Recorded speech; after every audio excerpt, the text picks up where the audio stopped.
In today's modern world, it's hard to imagine places on the earth that still do not have electricity.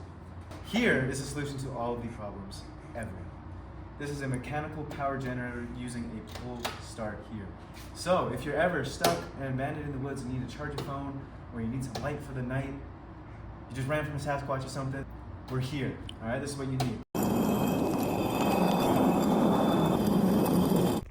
Alright, so the problem for this project is we need to figure out a way to convert mechanical energy to stored, usable electricity. So that is where a mechanical power generator comes in.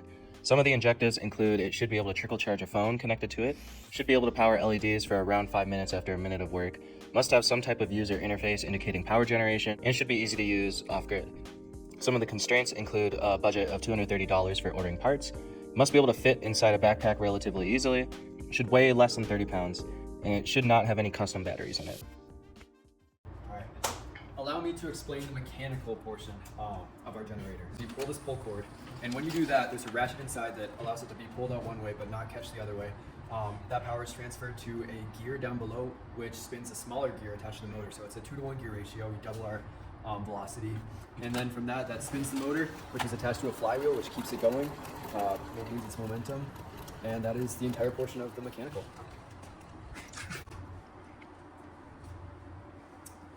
Look, guys. Oh, hey there. All right, so now I'm gonna go over the electrical portion of this project. So to start, we have our 3-phase AC motor. From there, the 3 phases go into a full bridge rectifier to turn it into 2-phase DC power. From there, it goes into a circuit board, and in that circuit board, as you can see, it goes through here to this voltage regulator onto a boost capacitor in order to boost the that up. I forgot exactly. The 3-phase AC goes through here into a full bridge rectifier, like in between here, 2 3 capacitors. From there, it goes to a voltage regulator, into a boost converter in order to boost it up to our preferred voltage. And then from there, it comes out here, splits off into the battery.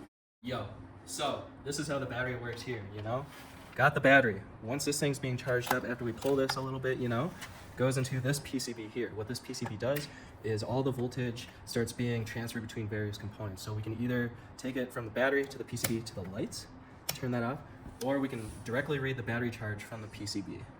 And give it one little second there. It takes a second for it to turn on. Boom, battery's at 62%. We also have 2 USB chargers, which we can plug a phone into, but we don't have a cord. So give me 1 second. God. Now that we have power, we can start to charge the calculator. Wow! Hey, Paradise Islander, this is how a user would use this device. So you hold down the button, you see the charge on the battery, 0%. and then you flip the switch to turn on the lights. As you can see, it is dead. Alrighty, now my test dummy here will test out the roadside.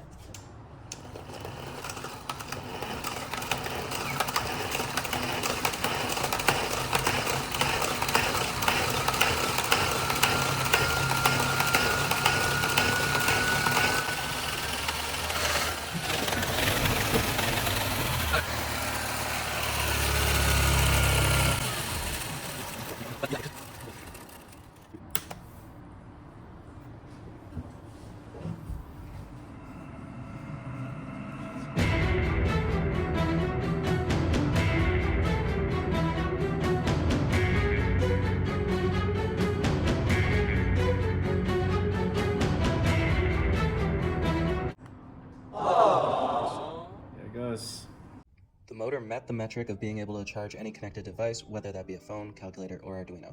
However, we noticed that iPhones had trouble with it versus Androids could be charged indefinitely. The generator was just shy of our charging metric. With a minute of hard work, we were barely able to power the LEDs for 5 minutes. We did meet our objective to have a user interface for power, with the screen at the top showing battery percentage, and the small LED showing power generation. However, the small LED is very hard to see and could be updated for a bigger interface.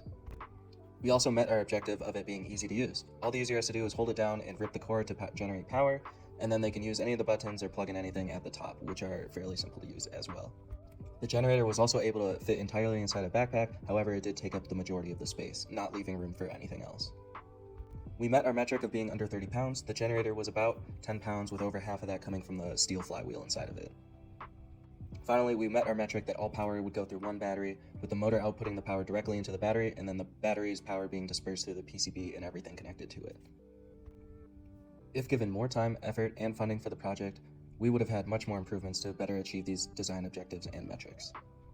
Firstly, we would replace the PCB at the top that showed the battery percentage. It was very cheap and often died and wasn't able to show the correct battery percentage at all times. We would probably replace it with either a higher quality one or remake it ourselves with an Arduino and an LCD screen with various sensors. Because it was so difficult to get 5 minutes of power from the LEDs with 1 minute of pulling, we would also add a bigger gear ratio to spin the motor even faster. This motor uses kV, which is directly tied to the speed it's spinning at, so the faster we can get it, the higher voltage we can make, and the more power we can generate. Finally, we would also make major improvements to our electronics. Our electronics were the part that lacked the most, as we spend most of the time working on the housing and the mechanical systems.